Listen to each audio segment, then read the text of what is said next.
Hello students, अभी तक हमने सभी कार्बनिक यौगिकों के IUPAC नेम रूल्स के साथ अच्छे से किए। उम्मीद है आपने मॉड्यूल रेस और NCERT कर ली होगी। बेटा अब हम एक नया चैप्टर स्टार्ट करने जा रहे हैं ऑर्गेनिक का, जिसे बोलते हैं समावयवता, और इसे हम आइसोमेरिज्म इंग्लिश में बोलते हैं। तो हम यदि कहीं पर आइसोमेरिज्म भी बोलें तो ऐसा कोई फर्क नहीं है कि सर हिंदी में बात करिए, क्योंकि ऑर्गेनिक में हिंदी इंग्लिश बराबर सी है। समावयवता में हम कई टाइप की समावयवता को सिस्टमेटिक ढंग से पढ़ेंगे। जैसे अगर मैं आपसे बात करूं कि समावयवता कहते किसे हैं, तो देखो सबसे इंपॉर्टेंट मुद्दा यह है कि दो कार्बनिक यौगिक एक दूसरे के समावयवी कब होंगे? तब होंगे जब उनके अणुसूत्र समान हो। तो जब भी कोई आइसोमेरिज्म का प्रश्न आए, आप सबसे पहले उनके अणुसूत्र मिलान कर लीजिए। हो सकता है अणुसूत्री अलग अलग हों और समावयवी ना हो। वैसे नीट में जनरली यहां से अभी तक पिछले 2 साल में कोई क्वेश्चन आया नहीं है, और अगर आने के चांस बोलें तो एक ही क्वेश्चन बनता है। बहुत ज्यादा स्ट्रेस देने की जरूरत नहीं है। जितना मैं आपको यहां पढ़ा रहा हूं आप उसे अच्छे से नोट डाउन करके पढ़ लीजिए और NCERT के सारे एग्जाम्पल सॉल्व कीजिए। जैसे NCERT में आपने हर चैप्टर के स्टार्टिंग में IUPAC और नामकरण के क्वेश्चन किए, उन्हीं के नीचे देखना आप एक छोटा छोटा टॉपिक समावयवता का भी है, और उससे रिलेटेड अगर कोई क्वेश्चन होगा तो उन्हीं चैप्टर की एक्सरसाइज में वो दिया हुआ है। ठीक है, शुरू करते हैं। बात आती है समावयवता बोलते किसको हैं? तो दो या दो से अधिक यौगिक जिनका अणुसूत्र एक समान हो, परंतु जिनकी संरचना अथवा जिनमें परमाणुओं की व्यवस्था एक दूसरे से भिन्न होती है, उन्हें समावयवी कहते हैं। और इस फिनोमिना को हम समावयवता कहते हैं। परमाणुओं की व्यवस्था से क्या मतलब है? परमाणुओं की व्यवस्था से मतलब है कि अगर मैं अणु को अलग अलग जगह से देखूं, एक ही अणु है लेकिन मैं देखने की दिशा बदल दूं, तो दिशा बदलने के बाद हमें वो अणु अलग अलग नजर आएगा। ऐसी स्थिति में हम उसे बोलते हैं परमाणुओं की व्यवस्था, अरेंजमेंट्स ऑफ एटम। और अरेंजमेंट ऑफ एटम को ही बोलते हैं विन्यास, मतलब कॉन्फ़िगरेशन। सही है। अगर हम बात करें तो इनके समावयवों के अणुसूत्र एक समान होते हैं, लेकिन इनके गुणधर्म हैं, जैसे भौतिक गुण हैं, रासायनिक गुण हैं, या दोनों हैं, एक दूसरे से भिन्न भिन्न होते हैं। जैसे क्वथनांक गलनांक की बात करें, क्वथनांक गलनांक यौगिक के भौतिक गुण हैं जो कि अणुसूत्र के समानुपाती होते हैं, लेकिन अणुसूत्र समान होकर संरचना में भिन्नता आ जाए, कार्बन चेन की लंबाई में भिन्नता आ जाए, तो बेटा उनमें उनके सरफेस एरिया में अंतर आएगा, जिसकी वजह से क्वथनांक गलनांक किसी में भी परिवर्तन आ सकता है। यौगिक अलग अलग प्रकार के हैं तो उनके भौतिक गुणों में अंतर आ सकता है। हो सकता है कोई एक अम्ल हो और एक अम्ल ना हो। जैसे उदाहरण दूं, ये दो यौगिक हैं जिनका हमें अणुसूत्र दिया गया है। देखिए C3H8O, और C3H8O में यदि मैं इसको इसी स्टाइल में लिखूं तो क्या बनेगा? C3H7OH। OH मतलब एल्कोहल, तो मैंने इसका एक एल्कोहल बना दिया। और एल्कोहल है तो इसमें से एक कार्बन इधर कर दो तो वो ईथर बन जाएगा। तो ईथर बनाने के लिए एक कार्बन उधर कर दो तो ये बन गया C2H5OCH3। तो C3H8O अणुसूत्र से मैं दो भिन्न भिन्न यौगिक बना सकता हूं, एक एल्कोहल एक ईथर। देखो दोनों में क्रियात्मक समूह बदल गया तो रासायनिक गुण बदल गए। जैसे सोडियम से क्रिया, इसके अंदर अम्लीय H है, जबकि ईथर के अंदर कोई अम्लीय H नहीं है। अम्लीय H होने के कारण यह क्षार से क्रिया करेगा, लवण निर्माण करेगा। लवण निर्माण करेगा तो हाइड्रोजन गैस निष्कासित करेगा, जबकि ये रिएक्शन ही नहीं करेगा। देखो केमिकल प्रॉपर्टीज अलग अलग हो गई ना। अगर मैं भौतिक गुणों की बात करूं तो इसके अंदर H बंधन होने के कारण, H बंधन है इसके अंदर एल्कोहल के अंदर, तो ये कमरे के ताप पर द्रव है, जबकि ऐसा ईथर में नहीं है, तो ये कमरे के ताप पर गैस है। तो भौतिक गुण अलग अलग हो गया, फिजिकल स्टेट अलग अलग हो गई, एक द्रव हो गया एक गैस हो गई, है ना। द्रव है यानी इसका बॉइलिंग पॉइंट, BP मतलब बॉइलिंग पॉइंट, ब्लड प्रेशर नहीं है, बॉइलिंग पॉइंट है। तो BP मीन्स बॉइलिंग पॉइंट, ज्यादा हो गया, जबकि इसका बॉइलिंग पॉइंट कम हो गया। तो ये दोनों एक दूसरे के समावयवी हैं। देखो, अगर मैं बात करूं कि ये समायवता, ये रिश्ता कितने प्रकार का है, तो मैं समायवता के हिसाब से बात करूं तो समायवता बेटा बेसिकली मेरे पास दो टाइप की है बड़े लेवल पर, संरचनात्मक, त्रिविम। संरचनात्मक मेरे पास 6 प्रकार की समायवता है। इन 6 प्रकार की समायवता में मैं चलायवता को इस चैप्टर में नहीं पढ़ाऊंगा। हम चलायवता को GOC 1 के अंदर पढ़ेंगे, क्योंकि जब अनुनाद पढ़ेंगे तो अनुनाद से मिलते जुलती कुछ प्रॉपर्टीज हैं, कुछ डिफरेंस है, हम उनका अंतर करके वहीं खत्म कर लेंगे, है ना। तो मैं संरचनात्मक समायवता में 5 प्रकार की पढ़ाऊंगा। त्रिविम समायवता 2 प्रकार की है, विन्यासी समायवता जिसे कॉन्फ्रिगेशनल यानी अभिविन्यासी समायवता भी कहते हैं, दूसरा संरूपण। और अभिविन्यासी समायवता यानी विन्यासी समायवता 2 प्रकार की, ज्यामिति और प्रकाशिक। तो इतने प्रकार की समायवता हम इस चैप्टर में स्टार्टिंग में डिस्कस करेंगे। जैसे संरचनात्मक समायवता की बात करें तो संरचनात्मक समायवता का मतलब है अणुसूत्र समान लेकिन संरचना भिन्न भिन्न। अब बात आती है सर ये संरचना भिन्न भिन्न का क्या मतलब है। संरचना तो इसमें देखो क्या क्या अलग हो सकती है, इसके अंदर क्या क्या अलग हो सकता है, कार्बन की चेन अलग हो सकती है, किसी की पोजीशन अलग हो सकती है, क्रियात्मक समूह अलग हो सकता है, और कुछ भी और प्रॉपर्टीज हैं जो अलग होंगी, उनसे हम अगली समायवता बना लेंगे। 2 यौगिक हैं, अणुसूत्र समान है, कार्बन श्रृंखला की लंबाई अलग अलग है। कार्बन श्रृंखला की लंबाई अलग अलग होगी ना, तो उनका सतही क्षेत्रफल अलग अलग होगा। सतही क्षेत्रफल अलग अलग होगा तो क्या होगा, गोलाकार आकृति में अंतर आएगा, जिसकी वजह से हम कह सकते हैं कि उनके क्वथनांक अलग अलग होंगे, गलनांक अलग अलग होंगे। ऐसा हम डिस्कस कर सकते हैं, कुछ फिजिकल भौतिक गुणों को हम डिस्कस कर सकते हैं। आगे बात करें तो पहला चेन बोला ना, तो पहली आइसोमेरिज्म बेटा यही हो गई, चेन आइसोमेरिज्म। इसे श्रृंखला समायवता, चेन मीन श्रृंखला समायवता भी कहते हैं। क्या परिभाषा हुई, वे यौगिक जिनके अणुसूत्र एक समान हो परंतु मुख्य कार्बन श्रृंखला या साइड चेन पार्श्व श्रृंखला की लंबाई अलग अलग हो, श्रृंखला समायवी कहलाते हैं, और इस प्रक्रम को हम श्रृंखला समायवता कहते हैं। इसी प्रकार से यदि मैं स्थिति की बात कर लूं, पोजीशन की बात कर लूं, तो दूसरी समायवता मेरे पास है पोजीशन आइसोमेरिज्म। वे यौगिक जिनके अणुसूत्र समान हो परंतु और मुख्य कार्बन श्रृंखला एक ही समान लंबाई की हो, लेकिन क्रियात्मक समूह की स्थिति, बहुबंध की स्थिति या प्रतिस्थापी की स्थिति भिन्न भिन्न हो, को हम स्थिति समावयवी कहते हैं। अब ये तो हुई परिभाषा, लेकिन इनको क्वेश्चन को सॉल्व करना एक अलग बात है। तो मैं आपको इनसे रिलेटेड कुछ क्वेश्चंस शुरू कर रहा हूं, आइए मिलके सॉल्व करते हैं। जैसे मुझे बोला C5H12, इसके पहले कितने समावयवी बनेंगे, ये भी हम प्रश्न इनके जस्ट बाद लेंगे, परिभाषाओं के चिंता न करें, सीखेंगे कि अणुसूत्र देने पर यौगिक कैसे बनाए जाते हैं। तो C5H12 में मेरे से पूछा क्या कितने यौगिक बनेंगे, वैसे तो बने हुए आएंगे, कैसे बनाऊं।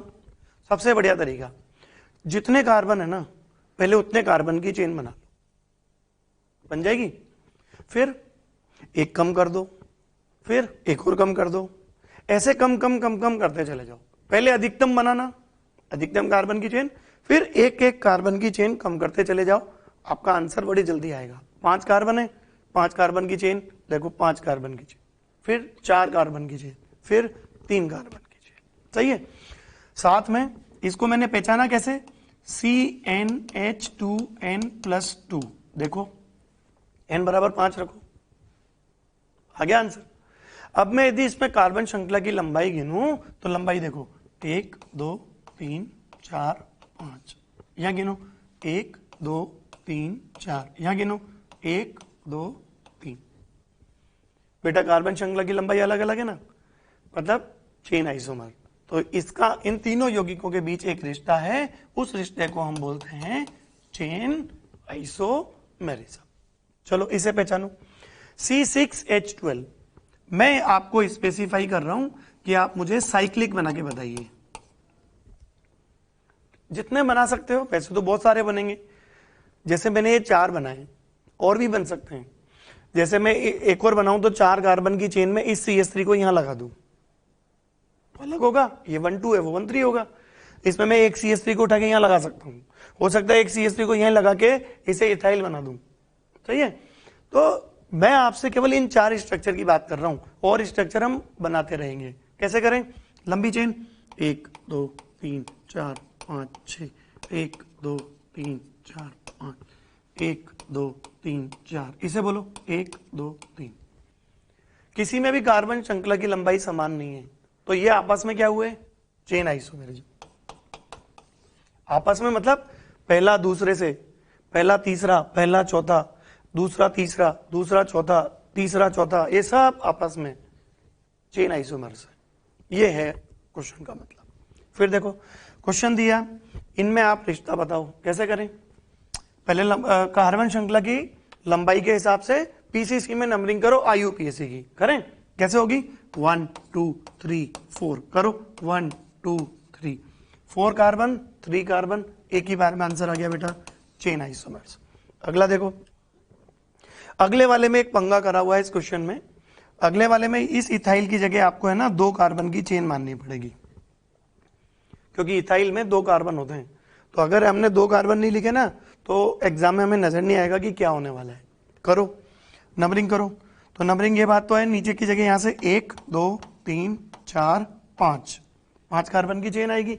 इसमें करो जल्दी से नंबरिंग, 1 2 3 4 5। अरे ये तो कार्बन चेन की लंबाई तो सेम आ गई। तो प्रतिस्थापी देखो, यहाँ पे प्रतिस्थापी कितने पर है? 2 और 3 पर, यहाँ पे भी 2 और 3 पर। अरे भाई ये आइसोमर नहीं है, ये एक दूसरे के समान स्ट्रक्चर हैं, एक समान रूप है, आइडेंटिकल रूप है। ये आइसोमर ही नहीं है, क्योंकि दोनों का अणुसूत्र समान है, दोनों का आईयूपीएसी नेम भी समान है। ये लिखने का तरीका बदल दिया है, क्योंकि इथाइल लिख के कंफ्यूज किया गया है कि बच्चा जल्दी से खट से ना आंसर मारे। फिर देखो, यदि आपसे ये क्वेश्चन पूछा गया, आप तो आईयूपीएसी की नंबरिंग करो, शुरू करो, 1 2 3 4 5, इसमें बोलो बेटा 1, यहां से या यहां से? नीचे से 1 2 3 4, और ये क्या हो गई? 5। सही है, 5 कार्बन की चेन, 5 कार्बन की चेन, 2 पे मिथाइल, 3 पे इथाइल, 2 पे मेथिल, 3 पर मेथिल, जबकि इसमें एथिल आ रहा है, तो इनके अणुसूत्र समान नहीं है। इसके अंदर 7 कार्बन है, जबकि इसके अंदर 8 कार्बन है, अणुसूत्र समान नहीं है, लिख दो नो आइसोमेरिज्म। सही है। अगला देखो, अगर मैं इसके अंदर पहले नंबरिंग करूं, नंबरिंग करो, 1 2 3, नंबरिंग करो, 1 1 यहीं से, पक्का? यही गलत है। क्यों? ये कार्बन लेना है, नीचे से नंबरिंग करूंगा, 1 संभल के, 2 3 4, है ना? अब बताओ लंबी चेन कितने कार्बन की? 3, इसमें 4, क्या करूं? जल्दी बोलो, चेन आइसोमर। बहुत ही बढ़िया। अगला देखो, इस क्वेश्चन में आईयूपीएसी की नंबरिंग बोल बेटा, 1 2 3, यहां पे बोल बेटा 1 2 3 4। सही है। कार्बन श्रृंखला की लंबाई अलग अलग ली है, कार्बन श्रृंखला की लंबाई अलग अलग ली है, इसका मतलब ये आपस में क्या है? Chain isomer. परफेक्ट बेटा। अगला क्वेश्चन देखो, कुल मिला के आपको है ना हर प्रश्न में आईयूपीएसी की नंबरिंग करनी है, इससे आपकी आईयूपीएसी की प्रैक्टिस भी हो रही है। तो आप ये भी मान सकते हैं कि हम जो चैप्टर पढ़ रहे हैं रिवीजन ऑफ आईयूपीएसी है। शुरू करें नंबरिंग, यहां से 1 2 3 4, इनमें उधर से, क्यों? 1 2 3 4, क्योंकि मेथिल उधर से पास आता है, इधर से मेथिल 2 पे, उधर से मेथिल 2 पे, लंबी चेन 4 कार्बन की, अणुसूत्र समान, तो एक समान है, दोनों का नाम है 2 मेथिल ब्यूटेन। इसका मतलब ये आपस में शाबाश कोई आइसोमेरिज्म शो नहीं कर रहे। गुड। अगला देखो, अगले प्रश्न में यदि हम बात करें तो यहां पर क्या हो रहा है बेटा? लंबी चेन 1 2 3 4 5 कार्बन की नंबरिंग वहां से, इसमें करो, कहीं से भी कर लो, 1 2 3 4 5। कार्बन श्रृंखला की लंबाई तो समान है, कार्बन श्रृंखला की लंबाई समान होने के बाद मेथिल की स्थिति अलग अलग है, तो ये आपस में क्या कहलाएंगे? Position isomer. कुछ बच्चे बोल रहे होंगे सर ऊपर लिखा तो है पोजीशन आइसोमर, तो आप इस पेज पे जो भी पढ़ाओगे पोजीशन ही तो पढ़ाओगे, ऐसा नहीं है। मैं चेन और पोजीशन मिक्स क्वेश्चन ले रहा हूं, फंस जाओगे किसी समय, क्योंकि आप यहां देखो इन दोनों में नो आइसोमेरिज्म था, आपके हिसाब से तो पोजीशन था, कई बच्चों ने तो कॉपी में लिख भी लिया होगा पोजीशन की शीट पोजीशन आइसोमर। ऐसा ना करें, क्वेश्चन को देखकर करें बेटा। जैसे अगला क्वेश्चन कैसे करूं जल्दी बताओ, सर 1 2 3 4, इसमें बताओ 1 2 3 4, गुड। क्या है आंसर? 4 कार्बन डबल बॉन्ड की स्थिति अलग अलग है, क्या आंसर जाएगा? पोजीशन। Very good. अगला प्रश्न देखो बेटा, ये भी एल्कोहल है, ये भी एल्कोहल है, लंबी चेन। सर 1 2 3 4, 1 2 3 4, 4 कार्बन, लेकिन OH की स्थिति में अंतर आ रहा है बेटा। देखो एक में 1 ब्यूटेनॉल है, एक में 2 ब्यूटेनॉल है, दोनों में अंतर है, दोनों में अंतर है तो पोजीशन में अंतर है बेटा। आंसर बोलो, पोजीशन आइसोमेरिज्म। अब अगला क्वेश्चन देखो बेटा, ठीक है, COOH है, COOH है, दिख रहा है, पोजीशन आइसोमर। लिख दो जल्दी से, पोजीशन आइसोमर। किस किसने लिख लिया? लिख लिया? अब लिख के काट दो। सर आप लिखवा के काट रहे हो, ये क्या कर रहे हो? आप जल्दबाजी कर रहे हो भाई। आपने इससे पहले वाले क्वेश्चन में देखो, इससे पहले वाले क्वेश्चन में OH की स्थिति अलग अलग थी तो आपने पोजीशन आइसोमर आंसर दे दिया है ना। डबल बॉन्ड की स्थिति अलग अलग थी। यहां पे हमने क्या सोचा, सर COOH की स्थिति बदल रही है, IUPAC की नंबरिंग तो कर बेटा, सही आंसर आएगा। कैसे? देखो 1 2 3 4, 1 2 3 4 5, एक में 4 कार्बन की चेन, एक में 5 कार्बन की चेन। कार्बन चेन की लंबाई अलग अलग है, और अगर कार्बन चेन की लंबाई अलग अलग होती है तो क्या होता है आंसर? Chain isomer. फिर तो कई बच्चों ने तो पहले ही स्थिति बदल रही है ऐसे किया होगा। देखो 1 2 3 4, 2 पे COOH, 1 2 3 4, 1 पे COOH। वाह, COOH की नंबरिंग अलग अलग कर दी, IUPAC के रूल भूल गए हैं। अगला देखो, अगले क्वेश्चन में हमें 5 कार्बन की चेन दी हुई है। सर चेन तो नहीं हो सकती क्योंकि 5 कार्बन की वलय दोनों में है। अच्छा करके देखते हैं, 1 2 3 4 5, 1 2 3 4 5। हाँ बेटा आप सही कह रहे हो, चेन तो हो ही नहीं सकती, तो फिर क्या होगी? पोजीशन। किसकी पोजीशन? किसकी पोजीशन? यहां मेथिल है, यहां एथिल है, पोजीशन ही किसकी? सब्स्टिट्यूएंट ही बदल गया। खास बात, मुख्य कार्बन श्रृंखला की लंबाई बराबर है पार्श्व श्रृंखला एक कार्बन की, पार्श्व श्रृंखला एक कार्बन की, पार्श्व श्रृंखला 2 कार्बन की। तो they are chain isomer, bracket में लिख लो, due to different length of side chain. Bracket में लिखो, पार्श्व श्रृंखला की लंबाई अलग अलग होने के कारण CI, पर पार्श्व श्रृंखला तब देखी जाएगी जब पहले PCC समान हो, क्योंकि PCC अलग अलग है तो पार्श्व पर जाने की जरूरत क्या पड़ रही है? वो तो आप PCC से आंसर क्लियर कर लो। सही है, तो या तो मुख्य कार्बन श्रृंखला की लंबाई अलग अलग हो या पार्श्व श्रृंखला की लंबाई अलग अलग हो, तब हम उसे चेन आइसोमर ही बोलेंगे। आगे बढ़ते हैं, अगला क्वेश्चन देखो, ये भी वही क्वेश्चन लग रहा है, चेन आइसोमेरिज्म पक्का। कैसे? 1 2 3 4 5, यहां पे करो 1 2 3 4 5। अरे सर ये तो 5 कार्बन की चेन, देखो ये भी 5 कार्बन की चेन, तो चेन कैसे हुआ? तो स्थिति कर दें। किसकी स्थिति? अरे अणुसूत्री समान नहीं है भाई, तो अणुसूत्र लिखो यहां असमान, इसका मतलब नो आइसोमेरिज्म। सबसे जरूरी बात है। एक और क्वेश्चन करते हैं, देखो IUPAC की नंबरिंग बोलो। सर 1 2 3 4 5, ठीक है 2 3 पे है ना, इसकी करो 1 2 3 4 5, 2 3 पर।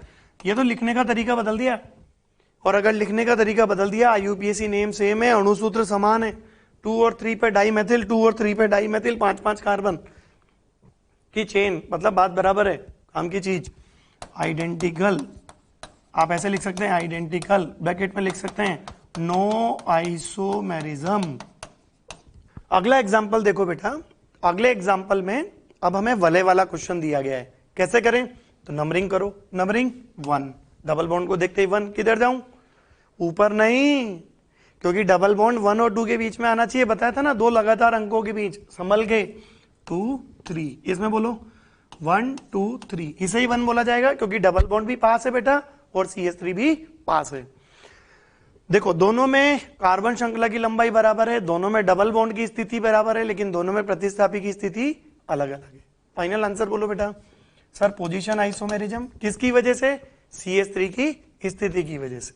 अगला प्रश्न देखो, ये प्रश्न अपन पहले भी कर चुके हैं, एक बार फिर कर लो। देखो 1 2 3 4, आगे बोलो 1 2 3 4, डबल बॉन्ड की स्थिति बदल रही है, सीधा आंसर पोजीशन आइसोमेरिज्म।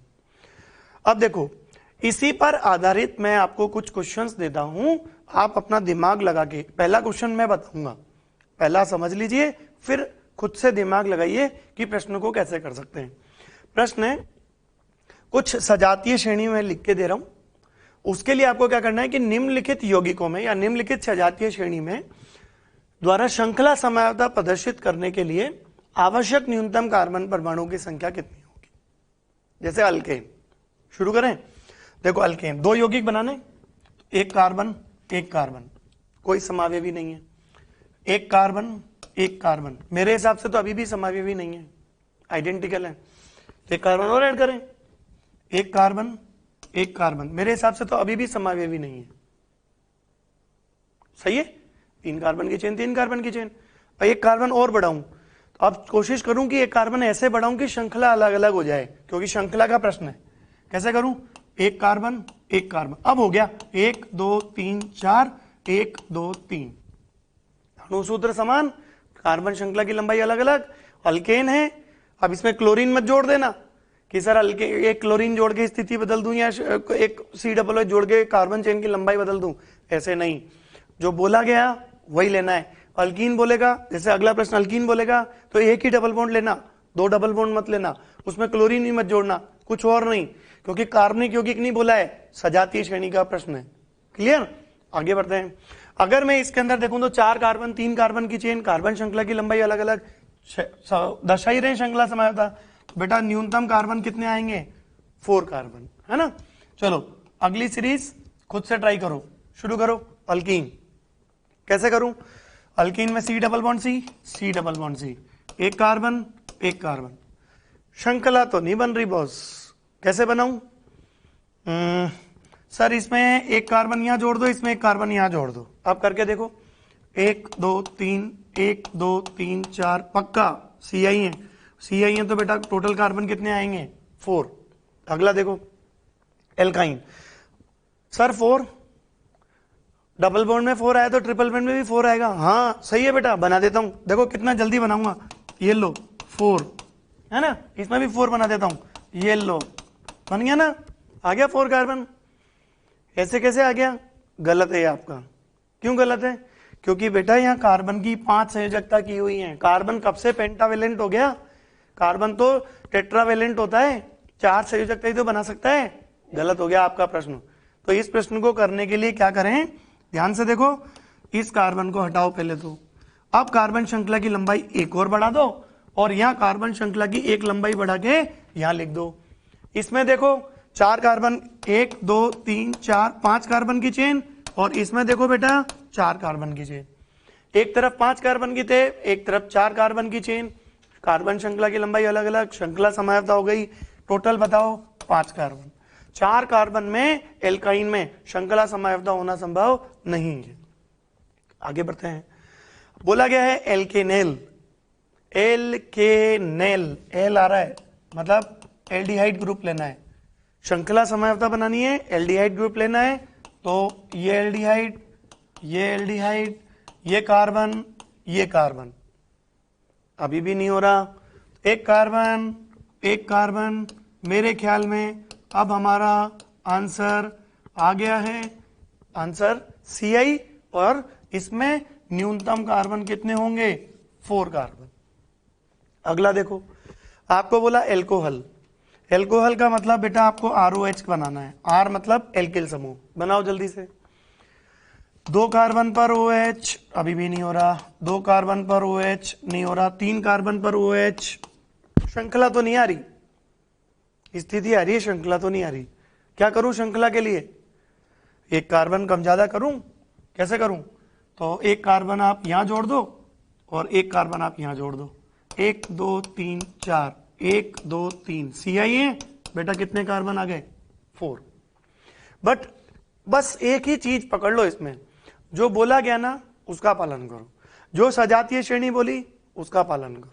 अगर आपने सजातीय श्रेणी में चेंज किया तो आपका प्रश्न गलत होना है। देखो आपको बोला गया बेटा एल्काडाइन, एल्काडाइन है ना, एल्काडाइन कैसे करूं? 2 कार्बन की ये लो एल्काडाइन। अब चेन कैसे बनाऊं?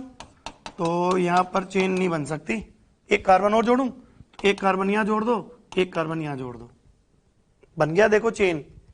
1 2 3 4 5, देखो 1 2 3 4 चेन आइसोमर है। चेन आइसोमर मतलब टोटल कार्बन कितने आ रहे हैं? 5। आप चाहो ना तो इसको ऐसे भी कर सकते हो, मतलब चाहो तो और लगा के दूसरा क्वेश्चन ऐसे कर लो। आप इसको अभी संचयी बना रहे हो, मतलब लगातार वाले बना रहे हो, आप अल्टरनेट बना लो, ऐसे कर लो और अल्टरनेट बना के इस डबल बॉन्ड को यहां लगा दो। देख लो अभी भी इसमें 5, इसमें 4, 1 2 3 4 5, यहां देखो 1 2 3 4। तो आप ये वाला ले लो, इनका पेयर ले लो, इनका पेयर ले लो, कोई फर्क नहीं पड़ रहा है ना।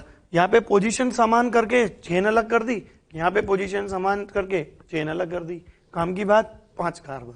अब ऐसा नहीं है कि 4 कार्बन में बन जाएंगे, नहीं बनेंगे, बनाएंगे तो फिर संयोजकता गड़बड़ होने वाली है। बस इसी बात का ध्यान रखो, संयोजकता गड़बड़ नहीं होनी चाहिए।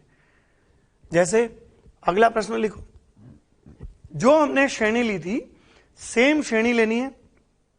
अब जो प्रश्न श्रृंखला समावता के लिए सीखा था वही प्रश्न स्थिति समावता के लिए भी सीखना है।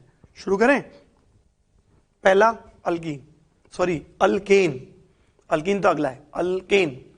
अल्केन कार्बन हाइड्रोजन, किसी की स्थिति बदलनी है तो मतलब रेडिकल यानी जो प्रतिस्थापी होगा उसी की स्थिति बदलनी पड़ेगी, और एल्केन में न्यूनतम प्रतिस्थापी मेथिल हो सकता है, तो मेथिल की स्थिति बदल दो, आपका आंसर आ जाएगा। चलो बदलते हैं। सर ये मेथिल, सर ये मेथिल, अभी तो स्थिति नहीं बदल रही, एक कार्बन यहां जोड़ दो, एक कार्बन यहां जोड़ दो। सर अभी भी स्थिति नहीं बदली, ये तो समान योगी है, तो कैसे करूं? एक कार्बन और जोड़ूं, जोड़ना ही पड़ेगा, जोड़ दो आप तो बिंदास। तो इसमें एक कार्बन यहां जोड़ो, इसमें एक कार्बन यहां जोड़ो, आया ना समझ में? अब करके देखो। सर 1 2 3 4 5, यहां देखो 1 2 3 4 5, सही है बच्चों? 5 कार्बन 5 कार्बन, स्थिति बदल रही है किसकी? CH3 की, आ गया आंसर। पोजीशन आइसोमर है, न्यूनतम कार्बन परमाणुओं की संख्या कितनी हो रही है? 6 कार्बन। मतलब अल्केन में श्रृंखला समावता के लिए तो वो प्रश्न किया था, स्थिति के लिए मिनिमम 6 कार्बन चाहिए, 4 में भी नहीं बन रही, 5 में भी नहीं बन रही, सही है। अब आप एक काम करो, अल्कीन के लिए बना के बताओ पोजीशन, चेन नहीं, तो डबल बॉन्ड की पोजीशन बदल दो। शुरू करो। कैसे? सर सी सी सी डबल बॉन्ड सी, सी सी सी डबल बॉन्ड सी, ये लो, एक बना दो बेटा 1 ब्यूटीन, एक बना दो बेटा 2 ब्यूटीन, है ना। 4 कार्बन 4 कार्बन, स्थिति बदल दी किसकी? डबल बॉन्ड की, पोजीशन आइसोमर, आंसर बोलो 4 कार्बन। अगला प्रश्न है बेटा एल्काइन। मुझे पता है अब आप पिछले वाले की तरीके से सर 4 तो नहीं बोलेंगे, क्योंकि सर आपने 4 बोल के हमें फंसा के फिर 5 कर दिया था, सर 4 कार्बन तो नहीं आएगा, ये बात पक्की है। लेकिन इस बार अगर आप 4 बोलते ना तो सही होता। क्यों? क्योंकि अब मुझे संयोजकता नहीं देखनी है भाई, अब मुझे ट्रिपल बॉन्ड देखना है, उसकी स्थिति देखनी है, वहां लंबाई देखनी थी, यहां पर स्थिति देखनी है भैया। इसलिए आंसर 1 2 3 4 कार्बन, 1 2 3 4 कार्बन, कुल मिला के आंसर कितने कार्बन? 4 कार्बन, सही है। इस पे स्टार लगा लो, काम का प्रश्न है, गड़बड़ हो सकती है। सर हमें एक बात समझ में नहीं आई, जब समायवता का प्रश्न बहुत कम आने वाला है तो आप इतनी प्रैक्टिस क्यों करा रहे हो? जीओसी सेकंड में जो आपको केमिकल रिएक्शंस पढ़नी है उसमें ये बहुत मदद करने वाली है, चिंता ना कीजिए, कोई भी टॉपिक कम ज्यादा नहीं, सिलेबस के अनुसार पढ़ रहे हैं, एनसीईआरटी पैटर्न से कर रहे हैं। और ये इसलिए मेहनत कर रहे हैं स्टार्टिंग में ताकि आगे चल के जब GOC 1 और GOC 2 आए तो उस समय आप अच्छे से सब्जेक्ट में पकड़ बना सके। कंफ्यूज नहीं हो, शुरू करें। बोला गया है एल्कोहल, एल्केनॉल मतलब एल्कोहल OH। स्थिति ध्यान रखना, स्थिति श्रृंखला नहीं। बनाओ, 2 कार्बन की चेन में नहीं आ रहा तो एक कार्बन बढ़ा दे बेटा, और इधर एक कार्बन इधर बढ़ा दे, है ना बेटा। देखो 1 2 3 1 2 3 पोजीशन आइसोमर, मिनिमम कार्बन कितने 3। बहुत सारे बच्चों ने इसका आंसर 4 बनाया होगा, उन्होंने 1 ब्यूटेनॉल और 2 ब्यूटेनॉल बनाया होगा। 3 में बन सकता है, भला हो कि 2 में नहीं बना, क्योंकि 2 कार्बन में स्थिति 1 पे ही आएगा। सही है। फिर देखो एल्केनेल, बेटा एल्केनेल मतलब होता है CHO, CHO मतलब एल्डिहाइड, हमें एल्डिहाइड ग्रुप बनाना है। स्थिति चेंज करनी है, स्थिति। अब CHO की स्थिति से तो मैं कोई वास्ता नहीं रखता भाई, CHO की स्थिति से तो हमें कोई वास्ता नहीं है। ये कार्बन, अभी तो ये श्रृंखला ही दिख रही है, फिर कैसे करूं? यहां जोड़ नहीं सकता, यहां जोड़ नहीं सकता, तो यहां एक जोड़ूं 5 कार्बन, तो उसमें 5 करो, ये 5 कार्बन। कैसे? 1 2 3 4, कैसे? 1 2 3 4, 3 पर मैथिल, 2 पर मैथिल। कार्बन श्रृंखला की लंबाई समान, फंक्शनल ग्रुप की स्थिति समान, प्रतिस्थापी की स्थिति बदल के स्थिति समयवता बना दी। बताओ एल्केनेल में आंसर कितना जाने वाला है? 5 कार्बन। अगला खुद से करो, एल्काडाइन। सोचो 2 डबल बॉन्ड, सोचो क्या आंसर? देखो C double bond C double bond C 1 2 3 4, C double bond C double bond C 1 2 3 4। देखो इसमें क्या लिखूंगा? 1 2 डाइईन, इसमें क्या लिखूंगा? 1 3 डाइईन। यह है 1 2, यह है 1 3। समझ में आया? फाइनल आंसर पोजीशन आइसोमर, लेकिन न्यूनतम कार्बन की संख्या 4। तो इस तरीके से हम बहुत सारे कार्बनिक यौगिकों में श्रृंखला की लंबाई अलग करके और किसी की भी स्थिति अलग करके, जैसे प्रश्न की डिमांड होगी उसके हिसाब से क्वेश्चन करके न्यूनतम कार्बन परमाणुओं की संख्या ज्ञात कर सकते हैं। आगे बढ़े। अब इसी क्रम में यदि हम आपसे एक प्रश्न पूछें कि अब ये प्रश्न आपको कार्बनिक यौगिक के लिए करना है, अब कोई सजातीय श्रेणी नहीं, आपकी इच्छा जो लो। इच्छा जो लो मतलब क्लोरीन लो, ब्रोमीन लो, CHO जोड़ो, COO जोड़ो, OH लगाओ, NH2 लगाओ, आपको जो अच्छा लगे, जो क्रियात्मक समूह मिले, जो प्रतिस्थापी मिले, पर वो कार्बनिक यौगिक होना चाहिए। प्रश्न है कि स्थिति व श्रृंखला समयवता, स्थिति के लिए अलग, श्रृंखला के लिए अलग, दर्शाने के लिए आवश्यक न्यूनतम कार्बन परमाणुओं की संख्या ज्ञात करो। किसमें? कार्बनिक यौगिक में, है ना। के लिए यहां पर कार्बनिक यौगिक में मैं लिख देता हूं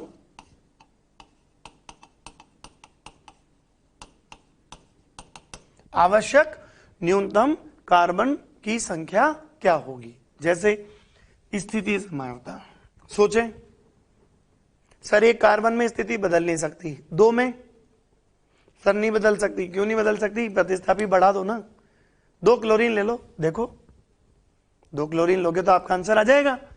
ये 1 and 2 पर, ये 1 and 2 पर, ये हो गया 1 1 डाइक्लोरो, ये हो गया 1 2 डाइक्लोरो, स्थिति बदल गई। मिनिमम कार्बन कितने आ गए? 2। समझ में आया? ऐसे ही करना है। चलो श्रृंखला के लिए करके बताओ। सोचो, सोच लिया? बोलो। सर प्रतिस्थापी से तो काम करना ही नहीं है, क्योंकि वहां श्रृंखला प्रतिस्थापी क्या करेगा? प्रतिस्थापी मतलब कार्बन लेने, तो फिर अल्केन ले लो ना, सिंपलेस्ट। ये लो, इसमें 1 2 3 4, 1 2 3 CI, कितने carbon? 4 carbon. Getting my point? काम की चीज है, बहुत इंपॉर्टेंट टॉपिक है। अगला देखो, अगर आपको बोला जाए तीसरे प्रकार की समयवता, क्रियात्मक समूह समयवता, इसे हम FGI भी बोल सकते हैं। ऊपर लिखा है फंक्शनल ग्रुप आइसोमर, आप लिख सकते हैं फंक्शनल आइसोमर, एक ही बात FI भी बोल सकते हैं, FGI भी बोल सकते हैं। नाम से ही क्लियर हो रहा है, FGI क्रियात्मक समूह समयावधा। क्रियात्मक समूह ही बदल गया। जब क्रियात्मक समूह बदल गया तो कौन सी चेन, कौन सी पोजीशन? तो अणुसूत्र समान हो लेकिन क्रियात्मक समूह का प्रकार बदल गया हो, ऐसे यौगिकों के युग्म को क्रियात्मक समूह समावयवी कहते हैं। सही है, शुरू करते हैं। जैसे अब आपकी है ना प्रैक्टिस की बारी आई यूपीएससी की, क्रियात्मक समूह बताते जाओ, क्वेश्चन करते जाओ। ये कौन है? सबाश, एल्कोहल। ये कौन है? ईथर, पक्का। ये क्रियात्मक समूह समावयवी हैं। अगला देखो सर, ये एल्डिहाइड, बहुत बढ़िया, आपको बोलना है। ये कौन है बेटा? कीटोन, सबाश। ये भी क्रियात्मक समूह समावयवी हैं। काम की चीज, अणु सूत्र समान होना चाहिए, बस इस बात का ध्यान रखना। अणु सूत्र समान जरूर कर देना, अगर अणु सूत्र में अंतर आ गया ना तो आपके प्रश्नों में अंतर आने वाला है। फिर देखो 1 2 3, ये हो गया एसिड, बहुत बढ़िया। एसिड का फॉर्मूला इससे बना है, फॉर्मूला क्या बना? 3 कार्बन CN, 6 कार्बन H2N, कितनी ऑक्सीजन? 2 ऑक्सीजन।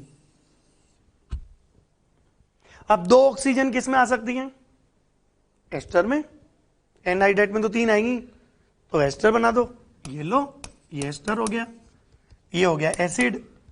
कार्बोक्सिलिक एसिड को एसिड ही बोलते हैं क्योंकि ऑर्गेनिक में एसिड एक ही है, इनऑर्गेनिक में होते हैं बहुत सारे acid, sulphuric acid, nitric acid.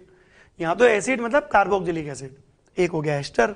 इनमें देखो तो ये हो गया हाइड्रोक्सी, ये हो गया एल्डिहाइड, तो हम बना सकते हैं हाइड्रोक्सी, यहां पे बना सकते हैं एल्डिहाइड। आप चाहो तो यहां पे हाइड्रोक्सी कीटोन भी बना सकते हो, और हाइड्रोक्सी कीटोन में क्या करो, ये CO ग्रुप को बीच में ले आओ, तो हाइड्रोक्सी कीटोन भी बन सकता है ना, कुछ भी बना सकते हैं हम तो कुल मिला के हमें वहां पे प्रश्न पूछा जाएगा कि क्रियात्मक समूह समावयवता पहचानिए, तो आप अणुसूत्र पहचाने, क्रियात्मक समूह अलग अलग कर दें। हाँ, ये एक दूसरे के क्रियात्मक समूह समावयवी हैं। अगला देखो, इसमें डबल बॉन्ड आ रहा है और इसमें डबल बॉन्ड नहीं आ रहा, सारे सिंगल बॉन्ड आ रहे हैं, साइक्लोप्रोपेन है। बेटा इसमें कोणीय विकृति है, जबकि इसके अंदर उतनी कोणीय विकृति नहीं है, या कोणीय विकृति उस टाइप की नहीं है जितनी वलय में होती है। इसमें पाई बंध टूट के रासायनिक अभिक्रिया होगी, इसमें वलय खुलने के बाद रासायनिक अभिक्रिया होगी, तो इनके कुछ रासायनिक गुण समान होंगे, कुछ रासायनिक गुण अलग अलग होंगे, भौतिक गुण अलग अलग होंगे क्योंकि पोलैरिटी अलग अलग है। ये साइक्लोएल्केन है, इसमें डबल बॉन्ड की EN ज्यादा है, sp2 कार्बन है, इसमें sp3 कार्बन है। sp2 कार्बन आने से डाइपोल मूवमेंट अलग होगा, डाइपोल मूवमेंट अलग होने से द्विध्रुव गुण अलग होगा, वो अलग होने से पोलैरिटी अलग होगी, पोलैरिटी अलग होने से बॉइलिंग पॉइंट अलग अलग हो सकता है, जल में विलेयता या किसी और विलायक में विलेयता में अंतर आ सकता है। तो कुल मिला के इनके फंक्शन अलग अलग है, इसीलिए हम इन्हें क्रियात्मक समूह समावयवी ही बोलेंगे। बहुत अच्छा उदाहरण है। बच्चे कंफ्यूज होते हैं कि सर इसमें क्रियात्मक समूह तो है ही नहीं, तो बेसिक परिभाषा में थोड़ा सा अंतर। फिर अगर मेरे से पूछा जाए, ये तो बहुत फेमस एग्जांपल है, ये कौन है बच्चों? साइनाइड। ये कौन है बच्चों? बोलो, आइसोसाइनाइड। बहुत बढ़िया, देखते ही पता लग रहा है सर ये तो क्रियात्मक समूह समावयवी हैं। अगला देखो, अब इनमें अंतर क्या है? अगले से पहले देखो अंतर क्या है। अंतर यह है, एक में कार्बन जुड़ता है और एक में नाइट्रोजन जुड़ता है, ये अंतर है। ठीक है, अब ये जो नाइट्रोजन जुड़ रहा है ना, तो पोलैरिटी में अंतर आने वाला है, और पोलैरिटी में अंतर आएगा तो फिर मैं उस क्वेश्चन को उसी तरीके से करूंगा। जैसे ये यौगिक बोला, बहुत फेमस है बेटा, बहुत इंपॉर्टेंट है, और आगे चल के बहुत काम आने वाले क्रियात्मक समूह मौजूद है इसमें। NO2 कैसे लिखते हैं? इसे बोलते हैं नाइट्रो। इसमें ऑक्सीजन जुड़ रहा है, इसे बोलते हैं नाइट्राइट, है ना। ये ऐसे नहीं है, नाइट्राइड नहीं है, ये गलत है। यहां पे D आ रहा है, यहां पे T आ रहा है। नाइट्राइड तो हम इनऑर्गेनिक में पढ़ते हैं, हम तो नाइट्राइट पढ़ रहे हैं, ठीक है। और यहां आ रहा है NO, NO को बोलते हैं बच्चों नाइट्रोसो। क्या बोलते हैं? नाइट्रोसो। तो देखो अणुसूत्र समान, संरचना सूत्र अलग अलग, किसकी वजह से? क्रियात्मक समूह बदलने की वजह से। इसमें नाइट्रोजन जुड़ रहा है ना, इसमें ऑक्सीजन जुड़ रहा है, इसमें एल्कोहल ग्रुप आ रहा है, तो किसी में एच बॉन्डिंग में अंतर आएगा, सही है, किसी में नाइट्रोजन ऑक्सीजन ध्रुवीयता में अंतर आएगा, बॉइलिंग पॉइंट में अंतर आएगा, मतलब कुल मिला के इनकी वजह से फंक्शन में अंतर आएगा, क्रिया करने में अंतर आएगा, रासायनिक गुण में अंतर आएगा, इसीलिए हम इन्हें बोलते हैं क्रियात्मक समूह समावयवी। अगला प्रश्न देखो, आपको दिया गया है अमीन, यह है 1 डिग्री अमीन, यह है 2 डिग्री अमीन, यह है 3 डिग्री अमीन, इसमें 3 अल्काइल ग्रुप जुड़े हुए हैं। तीनों अल्काइल ग्रुप में जो नाइट्रोजन से जुड़ा हुआ H है उनमें अंतर आ रहा है, उसकी वजह से इनके H बंधन बनाने की क्षमताओं में अंतर आएगा, H बंधन बनाने की क्षमताओं में अंतर आएगा, कुल मिला के इनके क्वथनांक और जल में विलेयता में अंतर आएगा, इसीलिए मैं कह सकता हूं कि हाँ ये एक दूसरे के क्रियात्मक समूह समावयवी हैं। अगला प्रश्न देखो, यह है एल्काइन, यह है एल्काडाइन। अल्काइन में C ट्रिपल बॉन्ड C है, इसमें 2 डबल बॉन्ड, इसमें अनुनाद है, अगर आपने पहले कभी पढ़ा हो रेजोनेंस तो इसमें अनुनाद है, उसकी वजह से इनके स्थायित्व में अंतर है, स्थायित्व में अंतर है मतलब क्रियाशीलता में भी अंतर है, क्रियाशीलता में अंतर है, इसका मतलब इनकी कुछ कुछ रासायनिक गुण अलग अलग होंगे, किसकी वजह से? एक में ट्रिपल बॉन्ड की वजह से, एक में डबल बॉन्ड की वजह से अलग अलग रासायनिक गुण देखे जा सकते हैं, कुल मिला के ये दोनों एक दूसरे के क्या होंगे बेटा? क्रियात्मक समूह समावयवी। देखो बेटा अगला क्वेश्चन देखो, अगले क्वेश्चन में जैसे हमने 1 degree 2 degree 3 degree amine, amine जो था उसके प्रश्न किए, ऐसे ही हम यहां पर 1 डिग्री 2 डिग्री 3 डिग्री अमाइड का प्रश्न कर रहे हैं। देखो यह है 1 डिग्री क्योंकि 2 हाइड्रोजन है, एक हाइड्रोजन की वजह से 2 डिग्री, और यहां पर एक भी हाइड्रोजन नहीं है, इसकी वजह से 3 डिग्री, इसे बेटा 3 डिग्री बोलते हैं क्योंकि नाइट्रोजन 3 कार्बन से जुड़ा है ना, तो जैसे 3 डिग्री अमीन था 3 डिग्री अमाइड। यहां भी हाइड्रोजन की संख्या में अंतर है क्योंकि नाइट्रोजन से अलग अलग संख्या में हाइड्रोजन जुड़े हुए हैं, तो H बॉन्डिंग में अंतर आने वाला है, इसका मतलब क्रियात्मक समूह अलग अलग है, कुल मिला के हम इन्हें क्रियात्मक समूह समावयवी बोलेंगे।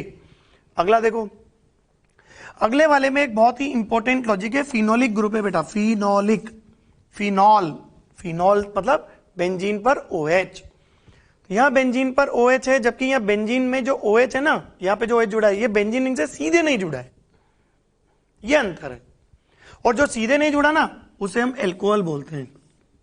तो बेटा जो फिनॉल है, जो एल्कोहल है, ये अलग अलग क्रियाएं दर्शाएंगे, क्यों? देखो थोड़ी बहुत नॉलेज आपको है, मैं कुछ कोशिश करता हूं समझाने की।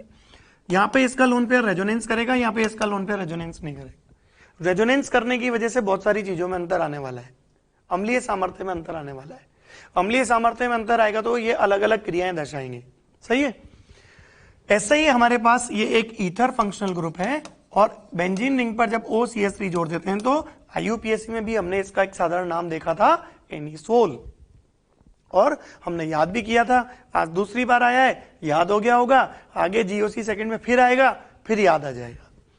अगला क्वेश्चन देखो, ये भी एक बहुत फेमस क्वेश्चन है, जैसे ये अमाइड था, ये अमाइड ले लिया, इसमें हमने चलायवता प्रदर्शित कर दी, लेकिन आपको अभी वो टॉपिक टोटोमेरिज्म आता नहीं है, उसके हिसाब से देखूं तो मैंने क्या किया, H की शिफ्टिंग कर दी, H की शिफ्टिंग करने से मैं इसको ऑक्साइम भी बोल सकता हूं, है ना।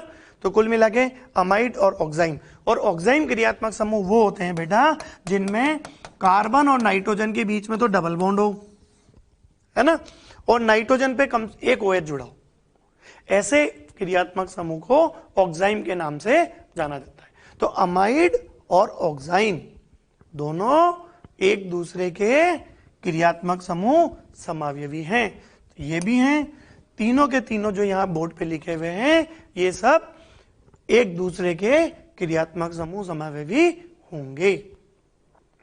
अच्छा, अब यहां तक आपको समझ में आया तो आप मुझे एक प्रश्न करके बताओ।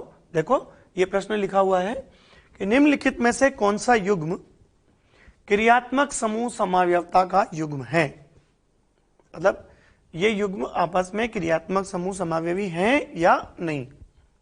कर लिया होगा प्रश्न, आंसर बता दीजिए। हाँ बिल्कुल, पहला है, आंसर 4th जाएगा, पहला तो है, आगे भी देखिए, यहां पर ये बेटा एस्टर है, देखिए ढंग से, यहां पर ये बेटा कीटोन है। ऑक्सीजन बदल गया, यहां ऑक्सीजन कार्बन CO से जुड़ा है, यहां पे ऑक्सीजन थोड़ा नीचे आ गया है, इसकी वजह से इनके क्रियात्मक समूह में अंतर आ गया है। ये बेटा ऑयल हैलाइड है, ऑयल OYL, यहां लिख देता हूं ऑयल क्लोराइड है। ये बेटा ईथर है ना, 5 carbon 1 oxygen 1 oxygen, 1 pi bond 1 pi bond, 1 Cl 1 Cl, क्रियात्मक समूह अलग अलग है लेकिन अणुसूत्र समान है। इनमें देखो ये है बेटा, जल्दी बोलो, एनहाइड्राइड, बहुत बढ़िया, यह है एनहाइड्राइड। ये कौन है बेटा, ये एनहाइड्राइड नहीं है, मुख्य क्रियात्मक समूह यहां पर एस्टर है। कार्बन की संख्या समान, क्रियात्मक समूह अलग अलग, अणुसूत्र समान, काम की चीज ऑल ऑफ दीज। तो इस प्रश्न का जो आंसर जाएगा वो ऑल ऑफ दीज जाएगा। इसी क्रम में अब हम संरचनात्मक समझौता में अगला प्रकार ले रहे हैं 4th टाइप का वलय श्रृंखला समझौता। कैसे करें, नाम से क्लियर हो रहा है, वलय श्रृंखला। तो बेटा इसके लिए सबसे जरूरी नियम यह है कि जो दो यौगिक हैं उनमें एक खुली श्रृंखला वाला, दूसरा बंद श्रृंखला वाला होना चाहिए। काम की बात यह है कि दोनों यौगिकों में वलय की संख्या में अंतर होना चाहिए। मैं वलय के साइज की बात नहीं कर रहा, वलय की संख्या। ओपन चेन 0 वलय, क्लोज चेन 1 वलय, बाईसाइक्लो 2 वलय। तो वलय की संख्या में अंतर, तब बोलेंगे वलय श्रृंखला समझौता। इस टॉपिक से आज तक कभी कोई प्रश्न नहीं आया, फॉर्मली इसको समझ लीजिए। ऐसे यौगिक जिनके अणुसूत्र एक समान हो लेकिन कार्बन श्रृंखला के जुड़ने की प्रणाली एक दूसरे से भिन्न हो, जैसे वलय श्रृंखला समव्ययी क्रियात्मक समूह समझौता भी कहलाती है, लेकिन वलय श्रृंखला समझौता को वरीयता दी जाती है। कहने का मतलब यह है कि मान लीजिए आपको एक प्रश्न ऐसा दिया है जो एक खुली श्रृंखला वाला है, एक बंद श्रृंखला वाला है, तो आंसर तो इसका RCI भी है, FGI भी है। FGI में हमने पढ़ा ही था कि ये दोनों एक दूसरे के क्रियात्मक समूह समव्ययी हैं, लेकिन RCI भी है क्योंकि एक खुली श्रृंखला है, एक बंद श्रृंखला है। अब वरीयता का मतलब, एक प्रश्न है जिसमें ये दोनों ऑप्शन है, साथ में बोथ है, आंसर बोथ। एक प्रश्न है जिसमें केवल RCI है, FGI नहीं है, RCI। एक प्रश्न है जिसमें RCI FGI दोनों है, बोथ नहीं है, RCI। और एक प्रश्न है जिसके ऑप्शंस में RCI नहीं है, FGI है, तो आंसर FGI। समझ में आया? अब देखो इस वाले यौगिक को देखो, 4 कार्बन की वलय, इसको देखो 5 कार्बन की चेन, अणुसूत्र समान है, एक खुली श्रृंखला है, बंद श्रृंखला है, ये भी रिंग चेन है, ये भी रिंग चेन है, साथ में क्रियात्मक समूह समव्ययी तो है ही सही। बहुत इजी है, कोई एक्स्ट्रा इसमें नॉलेज लेने की जरूरत नहीं है। अगला बढ़ते हैं। इसी क्रम में यदि हम बात करें तो अगले प्रकार की जो संरचनात्मक समव्ययता है वो है मध्यावयवता, और इसे मध्यावयवी भी कहते हैं क्योंकि जो यौगिक आपस में रिश्ते शो कर रहे हैं, मध्यावयवता दर्शा रहे हैं, वो मध्यावयवी कहलाएंगे। तो ऐसे यौगिक जिनके अणुसूत्र समान हो लेकिन बहुसंयोजी क्रियात्मक समूह या बहुसंयोजी परमाणु से जुड़े हुए एल्किल समूह में परिवर्तन हो, तभी मध्यावयवी कहलाएंगे। बेटा काम की बात यह है कि इस समव्ययता के लिए यौगिक में बहुसंयोजी क्रियात्मक समूह होना चाहिए। अब बात आती है, सर ये बहुसंयोजी क्या है, एक संयोजी क्या है? एक संयोजी का मतलब देखो, ये रहा, यहां पर मैंने है ना 2 तरीके से बनाए, एक संयोजी, एक बहुसंयोजी। समझ लीजिए, एक संयोजी का मतलब जो एक तरफ से जुड़ते हो, एल्कोहल है, थायो एल्कोहल है, 1 डिग्री एमीन है, हेलोजन है, एल्डिहाइड है, कार्बोक्सिलिक एसिड है। देखो ये एक ही तरफ से जुड़ रहे हैं, अमाइड है, ये एक ही तरफ से जुड़ रहे हैं। तो ये वाले जो है ना एक संयोजी, ये तो मध्यावयवता दर्शाएंगे ही नहीं। क्लियर कट, साफ शब्दों में, नो मेटामेरिज्म नहीं होगा। एग्जाम में अगर किसी ऑप्शन में ये दिख जाए तो ये मेटामर हो ही नहीं सकते, ध्यान रखना। बहुसंयोजी मतलब एक से ज्यादा बार जुड़ने वाले, जैसे ईथर, इधर भी देखो R, इधर देखो R, दो तरफ से जुड़ रहे। कीटोन में भी देखो यहां पर R, यहां पर R। एनहाइड्राइड में देख लो यहां पर R, यहां पर R। अमीन में देख लो R R R R R। बहुसंयोजी एक से ज्यादा बार जुड़ रहे ना, तो ऐसे क्रियात्मक समूह होंगे तो मध्यावता हो सकती है।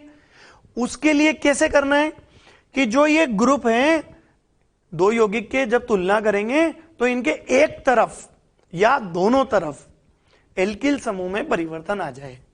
एक तरफ आ जाए तो सोचना पड़ता है, दोनों तरफ आ जाए तो जैकपॉट है, क्योंकि दोनों तरफ परिवर्तन है, पक्का मध्यावयवी है। कैसे? तो इसके लिए अभी हम प्रश्न कर लेते हैं। पहले नोट डाल के लिखिए कि दो मध्यावयवियों में एक समान क्रियात्मक समूह होना चाहिए, और क्रियात्मक समूह समावयवी अगर पहचान लिया तो वो कभी एक दूसरे के मध्यावयवी हो ही नहीं सकते। सही है? चलो एक प्रश्न करो। आपको 5 ऑप्शंस दिए, पहचानना है निम्नलिखित में कौन कौन एक दूसरे के मध्यावयवी हैं। करो। देखो ये ईथर, ये ईथर, तुलना इनकी करनी है, ऐसे मत करना है ये दोनों तुलना कर ली। बहुत सारे बच्चे क्या करते हैं, इन दोनों की तुलना कर लेते हैं कि ये अलग अलग है। अरे ऐसे थोड़ी करना है, दो यौगिकों की तुलना करनी है। कैसे? ये इधर कितने कार्बन, 3, इधर 2, इधर 1, इधर 2, बदल गया? कितनी बार बदला? 2 बार, पक्का मध्यावयवी। सही है? फिर देखो ये क्या है, एनहाइड्राइड, लाइन खींच रहा हूं मैं, देखो ये क्या है, एनहाइड्राइड। ये भी सम्मित क्रियात्मक समूह है। इधर से देखो CO, इधर से देखो CO, मतलब ईथर भी सम्मित है, एनहाइड्राइड भी सम्मित है। लेकिन यहां कार्बन से बेंजीन है, यहां भी कार्बन से बेंजीन है, यहां कार्बन से साइक्लोहेक्सेन है, यहां कार्बन से साइक्लोहेक्सेन है, तो ये तो आइडेंटिकल हुए, तो ये मेटामर नहीं है। इसका आंसर लिखना चाहो तो यहां लिख लो आइडेंटिकल, ये आइडेंटिकल है, एक दूसरे के समान। IUPAC नेम सेम है, अणुसूत्र सेम। आगे देखो ये एस्टर है, ये सम्मित नहीं है, असम्मित है। देखो आप यहां CO है या O है, यहां CO है या O है। ये सम्मित क्रियात्मक समूह नहीं है, ये असम्मित क्रियात्मक समूह है। इधर CO से कौन जुड़ा है, बेंजीन, इधर ऑक्सीजन से कौन जुड़ा है, बेंजीन। सही है? इधर ऑक्सीजन से कौन जुड़ा है, साइक्लोहेक्सेन, इधर ऑक्सीजन से कौन, इधर कार्बन से कौन जुड़ा है, साइक्लोहेक्सेन। अंतर है इनके IUPAC नेम में, अंतर है, कार्बन चेन में अंतर है। कुल मिला के अणुसूत्र समान है और मध्यावयवी हैं, क्योंकि दोनों तरफ बनने वाला अल्काइल ग्रुप बदल गया है। यहां पर बेंजीन कार्बन से जुड़ा है, यहां पे बेंजीन O से जुड़ा है, इतना बड़ा अंतर है। ठीक है? पक्का आंसर मध्यावयवी है। इसको देखो, यह है एस्टर, ये है एस्टर, यह है एसिड, पर यह मोनोवेलेंट है, बताया था थोड़ी देर पहले, एक संयोजी मोनोवेलेंट फंक्शनल ग्रुप। तो ये दोनों एक दूसरे के पक्का मध्यावयवी नहीं है। तो ये दोनों एक दूसरे के क्या हुए बच्चों, क्रियात्मक समूह समावयवी। सही है? यहां पर देखो एक प्रश्न रह गया, यह है एस्टर, यह भी है एस्टर, इधर मेथिल, इधर H, इधर मेथिल, इधर एथिल, अणुसूत्र दिख ही रहा है, इधर का कार्बन उठ के उधर चला गया। दोनों एस्टर है, क्रियात्मक समूह समान है, लेकिन क्रियात्मक समूह के दोनों तरफ, बहुसंयोजी क्रियात्मक समूह के दोनों तरफ आने वाले एल्काइल ग्रुप बदल गए, जैकपॉट वाला है आंसर मध्यावयवी। तो इस प्रकार से आप यौगिकों में मध्यावयवता पहचान सकते हैं। अब हम क्वेश्चन शुरू करेंगे। वही पहले वाली बात आती है कि सर अणुसूत्र दिए हैं, कितने यौगिक बनाने हैं, कैसे पढ़े, कैसे सॉल्व करें क्वेश्चनों को। तो हम क्वेश्चन को साथ साथ सॉल्व करते हैं। पहला प्रश्न देखिए मैं किस तरीके से बनाता हूं, फिर आप आगे बढ़ते चले जाना। देखो बेटा, C6H14 अणुसूत्र देखो, CnH2n+2, मेरे को समझ में आ गया, 6 दूनी 12 और 2 14, C6H12H14 समझ में आ रहा है, ये तो पक्का एल्केन है। लो अब कैसे करें, तो एल्केन बनाते हैं पहले 6 कार्बन का एल्केन बनाओ घटते क्रम में, फिर 5 कार्बन का बनाओ, शाबाश। क्या 5 कार्बन में कुछ और बन सकता है? सोचो, बिल्कुल बन सकता है। कैसे? ये लो, 5 कार्बन में कुछ और अब नहीं बन सकता क्योंकि 2 और 3 पे आ सकते हैं। 4 कार्बन की बना दे बेटा, 4 कार्बन में कुछ और बन सकते हैं। हाँ देखो, अब 3 कार्बन की चेन बन ही नहीं सकती क्योंकि 3 कार्बन की चेन बनाऊंगा तो फिर प्रतिस्थापी एडजस्ट नहीं होंगे। बना के देख लीजिए आप। तो कुल मिला के C6H14 से टोटल कितने समावयवी बनेंगे? 5। प्रश्न करने का तरीका समझ में आ गया? पहले ज्यादा कार्बन की चेन, फिर एक एक कार्बन कम करते जाओ, जहां तक जाओ कोशिश करो कि उस रिपीट स्ट्रक्चर जो पुनरावृत्ति हो रही है स्ट्रक्चर की वो हमें पहचान में आ जाए। जैसे इसे करके बताओ, C4H8। चलो मैं एक छोटा सा आसान कर देता हूं। C4H8 तो बहुत बड़ा प्रश्न है, आप इसके ना साइक्लिक बना के बताओ। शुरू करो। C4H8 साइक्लिक, साइक्लिक में 4 कार्बन 4 कार्बन, 3 कार्बन 3 कार्बन, बन ही नहीं सकते, 2 ही बनेंगे। तो अब एक काम करो, साइक्लिक बन गए, अब इस प्रश्न को पूरे के लिए बनाओ। शुरू करो, 2 तो बन ही गए। तो C4H8 मतलब CnH2n, CnH2n मतलब डबल बॉन्ड आएगा, एल्कीन है। अगर एल्कीन है तो 4 कार्बन की एक एल्कीन, 4 कार्बन की एक एल्कीन, 4 कार्बन की एक एल्कीन। देखो अच्छे से, और कोई स्ट्रक्चर बनना संभव नहीं है। तो कुल मिला के इससे भी मैंने एल्कीन प्लस वलय मिला के कितने समावयवी बनाए? 5। फिर देखो बोला C5H10, C5H10 और C5H10 के अब एक काम करो, साइक्लिक बनाओ, क्योंकि इसमें बहुत सारे साइक्लिक बनने वाले हैं, है ना। क्योंकि अणुसूत्र क्या है? CnH2n, और CnH2n में एल्कीन भी बनती है बेटा, वलय भी बनती है। या तो एल्कीन बनाओ या साइक्लो एल्केन बनाओ, बात देखिए बनाओ। पहले कितने कार्बन का? 5, फिर 4, अब तो कुछ नहीं हो सकता, 4 कार्बन, अब 3 कार्बन, शाबाश, बोलो 3 कार्बन, ये लो एथिल है ये। 3 कार्बन में और बनेगा, कैसे? ये लो 2 मेथिल लगा दिए, बन गए। और दिख रहा है कुछ? सोचो सोचो, बिल्कुल है। 3 कार्बन की चेन में 2 मेथिल लगा दो बेटा। अरे सर, यही तो प्रेजेंस ऑफ माइंड सीखना है। तो बेटा यहां पर क्वेश्चन को घटते क्रम में करोगे ना तो जल्दी आंसर आएगा, रेंडम ऑर्डर में करोगे तो फंस जाओगे। तो इस प्रश्न में भी जो वलय बनेगी वो 5 ही बनेगी, साइक्लिक 5 ही बनेंगे। एल्कीन तो आप बहुत सारे बना सकते हो, 5 कार्बन की एल्कीन, फिर उसकी स्थिति बदलो, फिर 4 कार्बन की एल्कीन, फिर उसकी स्थिति बदलो, फिर 3 कार्बन की एल्कीन, उसमें प्रतिस्थापी लगा के देखो, बहुत सारे बनने वाले हैं। कोशिश कीजिएगा, बनाइए। अगला देखो, C4H8 ओनली साइक्लिक, वो पहले ही कह रहा है साइक्लिक बनाओ, खुद ने कह दिया। C4H6 CnH2n-2, ठीक है।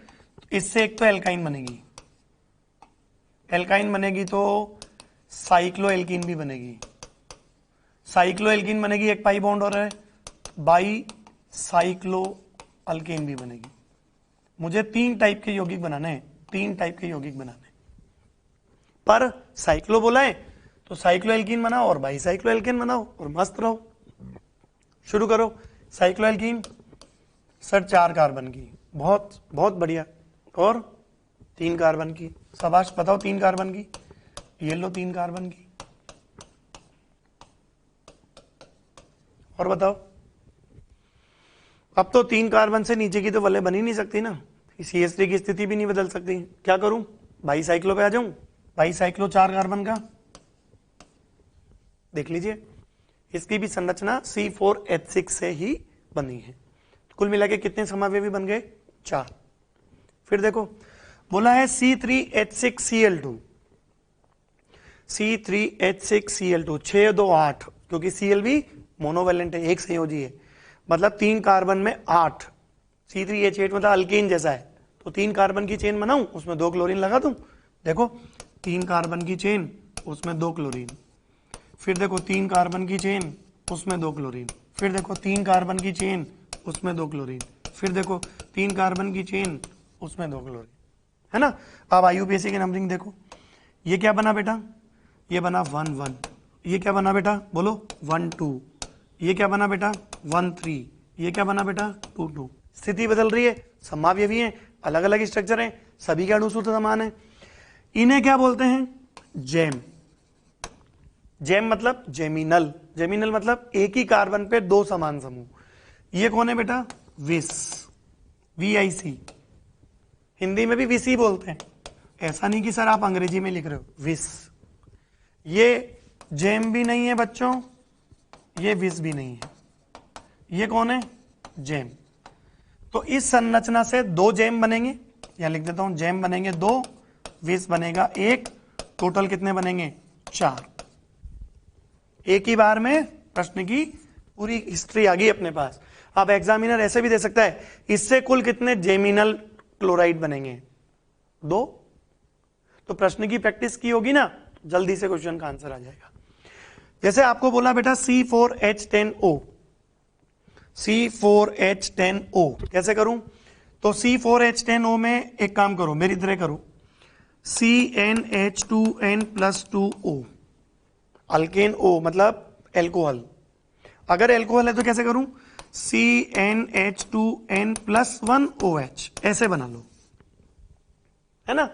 अगर मैं एक OH हटा दूं तो ये फॉर्मूला क्या बचेगा, C4H9OH। देखो यहां लिख रहा हूं C4H9OH, और C4H9 कितनी बार पाया जाता है, 4 बार। Normal butyl, isobutyl, secondary butyl, tertiary butyl, एक ही बार में आंसर आ रहा है। C4H9 को हमेशा 4 बोलो, आप तो देखते ही 4 बोलो, है ना। कैसे, देखो ये नॉर्मल, ये सेकेंडरी, देखो ये आइसो, देखो ये टर्शरी। 4 एल्कोहल, ईथर बनाना है क्योंकि एल्कोहल का समय भी ईथर भी होता है, तो 3 कार्बन और 1 कार्बन उधर कर दो, 3 कार्बन 1 कार्बन उधर, 3 कार्बन 1 कार्बन उधर। 3 कार्बन को ऐसे भी लिख सकता हूं, अगर ऐसे लिख सकता हूं तो 2 कार्बन की चेन भी बना सकता हूं, देखो क्योंकि कार्बन उठा के वहां ले जा सकता हूं। तो कुल मिला के इस प्रश्न में कितने एल्कोहल बने, 4 संरचनात्मक। GI-OI की बात नहीं कर रहे, संरचनात्मक समावेशी। तो इस प्रश्न में एल्कोहल कितने बने बेटा, 4। ईथर कितने बने, 3। 4 + 3 बेटा आंसर कितना आने वाला है, 7। तो इस तरीके से आप बहुत सारे अणुसूत्र देखकर क्वेश्चन कर सकते हैं। अभी मैं आपको और प्रश्न दे रहा हूं।